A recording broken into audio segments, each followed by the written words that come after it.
احنا في عندنا شيء اسمه أقل القليل. صحيح. 5 أعمال يومية لا تغادرها. إنزين، أولا الصلاة على وقتها، ركعتين فجر اللي هي السنة، ركعتين ضحى، هذه أول شيء 5 بروحها.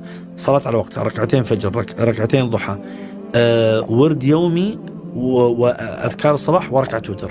هذا أول شيء. 2 يوميا لازم يكون عندك طلب علم. شنو يعني طلب علم؟ مو ضروري طلب علم تروح تقرأ لي 5 ساعات، لا لا لا، يوميا بقرأ لي ربع ساعة معلومة جديدة ما كنت أعرفها. شو اللي شاغلك؟ شو اللي حقيقة شو اللي شاغلنا؟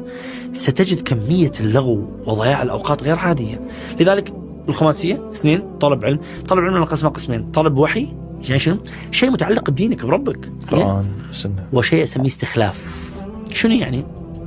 أنت مهني إعلامي، إنزين، اقرأ يوميا في الإعلام. عيب أسألك عن شغلة في الإعلام ما ترى صار لها 6 أشهر راحت وأنت الحين على بالك أنها موجودة. هذا طلب علم.